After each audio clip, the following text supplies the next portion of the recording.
Opo. Pagka-wake up niya, meron na yung parcel niya. Ba? Kuya, yung sisi mo, Kuya. Ano? Tumakas na naman? Hindi naman eh. Son, pabayaan mo na. Ano sinusulat mo na? Alaga mo? Sabi ko, alaga niya? Ganton! Tingnan. Ganyan yung kay Silas! Ah, may iba-ibang color? Wow! Ganyan ko Silas. Ikaw, hindi naman rainbow yung sa'yo. Tutututut. Nangaway ka na naman. Aba, nung uso. Happy ka na yan. Happy ka? May nabili ka na naman sa pera mo. Na? Sa susunod, ano na naman yung pag-iipunan mo? Ading, Anong bibili mo kay Ading? social ako kay Ading. Social ikaw kay Ading. Anong bibili mo para kay Ang Ading? bibilhin ko ay mga gamit niya. Wow, kabait naman na ate nito.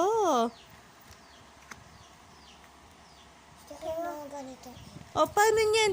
Sabi ni Tita Che, yung yung e-bike. Paano yun? Oo. Pag-iipunan mo din yan. Pag-iipunan ko yun.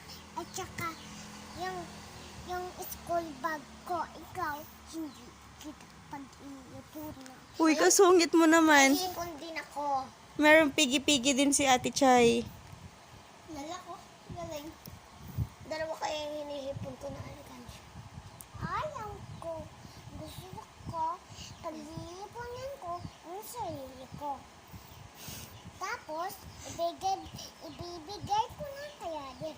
Yay, kabait niya. Bibili natin ng damit si Ading. Yes, akong bahala.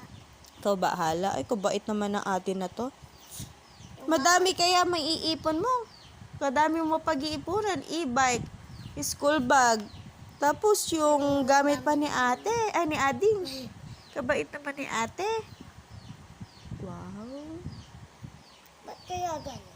Bakit? Tuwing maaga ako natutulog, late naman na ako natutulog. Nagigising.